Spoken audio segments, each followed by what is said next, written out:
Hello everyone, welcome to invest with Manish. इस वीडियो में आपको मैं एक्सप्लेन करने वाला हूं कि आप डीमैट और ट्रेडिंग अकाउंट कैसे ओपन कर सकते हैं और आप अपना फर्स्ट शेयर कैसे खरीद सकते हैं। अगर आप शेयर मार्केट में नए हैं तो मैंने बहुत ही सिंपल लैंग्वेज में एक्सप्लेन किया है कि शेयर मार्केट क्या है और शेयर मार्केट कैसे काम करता है। उस वीडियो का लिंक डिस्क्रिप्शन में है। So let's start with this video. Share खरीदने के लिए आपको डीमैट और ट्रेडिंग अकाउंट चाहिए। अगर आपके पास डीमैट और ट्रेडिंग अकाउंट नहीं है तो मैं एक्सप्लेन करने वाला हूं कि आप डीमैट और ट्रेडिंग अकाउंट ज़ीरोधा में कैसे ओपन कर सकते हैं। इंडिया में 300 प्लस ब्रोकर है, आप कहीं से भी डीमैट और ट्रेडिंग अकाउंट ओपन कर सकते हैं। बट इस वीडियो में मैं आपको एक्सप्लेन करने वाला हूं कि आप ज़ीरोधा में सिंपल 7 स्टेप्स में ट्रेडिंग और डीमैट अकाउंट कैसे ओपन कर सकते हैं। तो चलिए जानते हैं ट्रेडिंग और डीमैट अकाउंट कैसे ओपन किया जा सकता है। So now let me tell you all the 7 simple steps. So first, click on link given in description. यहाँ पर आपको अपना मोबाइल नंबर एंटर करना है। Click on continue. आपको एक OTP आएगा। नेक्स्ट पेज पे अपना नाम और ईमेल आईडी एंटर करें। अगेन आपको ईमेल आईडी पे OTP आएगा। Click on continue. अब आपको 7 सिंपल स्टेप्स फॉलो करने हैं और आपका डीमैट और ट्रेडिंग अकाउंट ओपन हो जाएगा। Step 1, PAN card and payment. Enter your PAN card and date of birth and continue. अभी आपको पेमेंट करना है। अगर आपको इक्विटी और कमोडिटी दोनों में इन्वेस्ट करना है तो कमोडिटी भी सिलेक्ट करें। I would recommend not to invest और ट्रेड इन कमोडिटी, सिर्फ इक्विटी सिलेक्ट करें। Now enter your UPI ID। आप कोई भी UPI सिलेक्ट कर सकते हैं, जैसे कि GPay, फ़ोनपे, भीम UPI और कोई भी UPI, एंड पे 200। स्टेप 2, आधार कार्ड KYC। इसके लिए आपको डिजी लॉकर इंस्टॉल करना होगा और आधार कार्ड रजिस्टर करना होगा। ये गवर्नमेंट का ऑफिशियल ऐप है। Now click on DigiLocker और आपको डिजी लॉकर का ऑफिशियल पेज दिखेगा।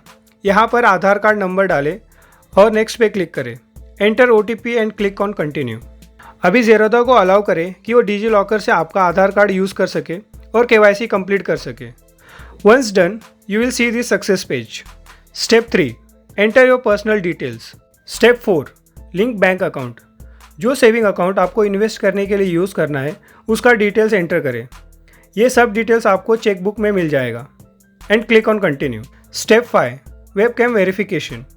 यहाँ पर आपको जो 4 डिजिट कोड दिखेगा उसे ब्लैंक पेपर पर लिख ले और इस तरह खड़े होकर पिक्चर ले ले। इससे ज़ीरोधा को पता चलेगा कि ये अकाउंट कौन ओपन कर रहा है और कौन यूज़ करने वाला है। Step 6, upload documents. यहाँ पर कैंसल चेक, ब्लैंक पेपर पर सिग्नेचर और पैन कार्ड अपलोड करें। अगर आपको फ्यूचर एंड ऑप्शन में ट्रेड करना है तो आपको इनकम डॉक्यूमेंट अपलोड करना पड़ेगा, जैसे कि 6 मंथ्स का bank statement, latest salary slip, copy of ITR acknowledgement या फिर form 60। Step 7, e sign. Click on e sign and enter Aadhaar card. आपको OTP आया होगा, enter that OTP। Once done, आपका प्रोफाइल वेरीफाइड हो जाएगा।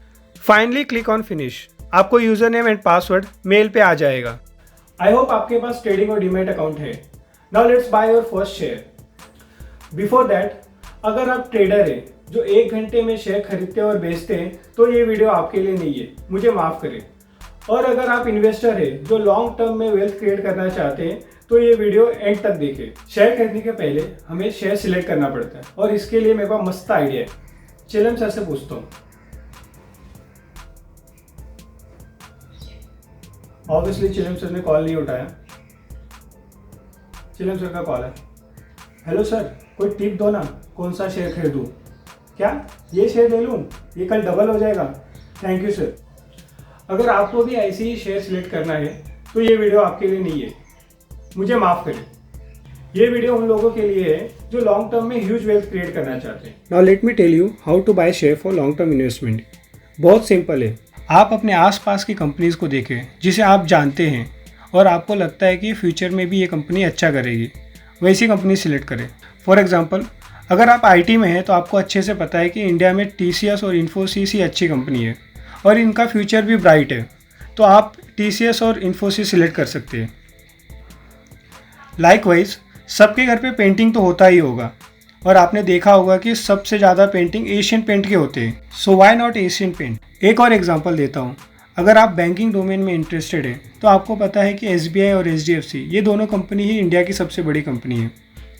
अब ये क्वेश्चन है कि ये दोनों में से कौन सा सिलेक्ट करें। आप खुद ही सोचो। अगर आप SBI में गए तो आपको पता है कि आपको एक काउंटर से दूसरे काउंटर ही घूमना है और जिस काम के लिए गए वो शायद हो या ना हो। और वहीं अगर आप HDFC बैंक में गए तो आपका काम चंद मिनटों में हो जाता है। सो इससे क्लियर है कि HDFC बैंक SBI बैंक से बेटर है। अगर मैं आपके जगह पे होता तो मैं HDFC बैंक में इन्वेस्ट करता रादर देन SBI। सो इस तरह आप अपना शेयर सिलेक्ट कर सकते हैं। शेयर सिलेक्ट करने के लिए आप फंडामेंटल एनालिसिस भी कर सकते हैं, जैसे कि PE ratio, ROCE, ROE, debt और इक्विटी रेशियो, बट वो थोड़ा कॉम्प्लिकेटेड है। इसके लिए मैं अलग से वीडियो बनाऊंगा। For starting you should invest in large cap companies like TCS, Infosys, DMart, जिसमें रिस्क थोड़ा कम है। बहुत ज्ञान हो गया, now let's buy our first share. I hope आपने ट्रेडिंग और डीमैट अकाउंट ओपन कर लिया होगा और आपके पास यूज़र नेम और पासवर्ड है। Now let's log in to Zerodha. Log in करने के बाद आपको स्क्रीन कुछ ऐसा दिखेगा। जैसा कि हमने देखा कि HDFC बैंक SBI बैंक से अच्छा है, तो हम लोग HDFC बैंक में इन्वेस्ट करेंगे। यहाँ पे HDFC बैंक टाइप करते हैं। HDFC बैंक BSE और NSE दोनों पे लिस्टेड है। आप दोनों में से कोई भी सिलेक्ट कर सकते हैं। NSE पे लिक्विडिटी ज़्यादा होता है, so it's always recommended to buy on NSE। NSE और BSE एक एक्सचेंज है जहाँ पे शेयर ट्रेड होते हैं और आप दोनों में से कहीं पे भी शेयर खरीद सकते हैं। अगर आपने BSE पे शेयर लिया है तो आप NSE पे भी बेच सकते हैं एंड वाइस वर्सा। सो इससे कुछ फ़र्क नहीं पड़ता कि आप कहाँ से ले रहे हैं। बस एक चीज़ है कि NSE पे लिक्विडिटी ज़्यादा रहता है तो आपका ऑर्डर बहुत जल्दी एग्जीक्यूट हो जाता है। जैसा कि आप देख सकते हैं HDFC बैंक 1443 पे ट्रेड हो रहा है। आपके पास दो ऑप्शन है, CNC which is cash and carry और MIS which is margin intraday square of. CNC का मतलब है कि आपने आज शेयर लिया तो आप कभी भी बेच सकते हैं, जबकि MIS में आपको शेयर उसी दिन सेल करना पड़ता है। अगर आप सेल नहीं किए तो आपका ब्रोकर सेल कर देगा। मैं रिकमेंड करूंगा कि आप लॉन्ग टर्म के लिए इन्वेस्ट करें और CNC सिलेक्ट करें। Now let's see other options. One is market and other is limit. Market, अगर आपको HDFC bank CMP that is current market price पे लेना है तो आप मार्केट सिलेक्ट कर सकते हैं। दूसरा है limit. Let's say HDFC bank 1450 पे ट्रेड हो रहा है और आपको 1430 पे लेना है, तो आप लिमिट 1430 पे रख सकते हैं। अगर उस दिन HDFC बैंक का प्राइस 1430 हुआ तो आपको शेयर मिल जाएगा, वरना ऑर्डर कैंसिल हो जाएगा। और भी ऑप्शंस है बट मोस्टली ये दोनों यूज़ किया जाता है। Now you can swipe to buy. So इस तरह आपने अपना पहला शेयर खरीद लिया है। Once you bought share it will be visible in position tab. Similarly you can sell your stocks. It's very easy, try करके देखो। अगर फिर भी डाउट है तो कमेंट सेक्शन में बताओ। अभी सबके दिमाग में एक सबसे बड़ा क्वेश्चन आता होगा कि ये स्टॉक का प्राइस ऊपर और नीचे कैसे जाता है। तो ये भी बहुत सिंपल है, आपको सिर्फ अपना कॉमन सेंस यूज़ करना है। लेट्स से एक कंपनी 100 रुपये पे ट्रेड हो रहा है, ओके। अगर किसी को लगता है कि ये कंपनी अच्छी है और बाद में इसका प्रॉफिट बढ़ेगा और उसे ये कंपनी 100 रुपये पे नहीं मिल रहा है, तो वो 101 रुपये पे बिड करेगा और किसी ने सेम टाइम पे 101 रुपये रखा तो वो ट्रेड कंप्लीट हो जाएगा और उस कंपनी का प्राइस 101 हो जाएगा। सिमिलरली कोई कंपनी 100 पे ट्रेड हो रही है और किसी ने 99 पे बिड रखा है और किसी को लगता है कि ये कंपनी और भी नीचे जा सकता है, उससे अच्छा मैं 99 पे बेच दूँ, तो उसका प्राइस 99 हो जाएगा। ये पूरा डिमांड और सप्लाई का खेल है। किसी भी चीज़ का डिमांड अगर बढ़ जाता है तो प्राइस ऑटोमेटिकली बढ़ जाता है। सेम लॉजिक शेयर मार्केट में भी अप्लाई होता है। अगर किसी भी शेयर का डिमांड बढ़ जाता है और सप्लाई कम हो जाता है तो उसका प्राइस बढ़ जाता है।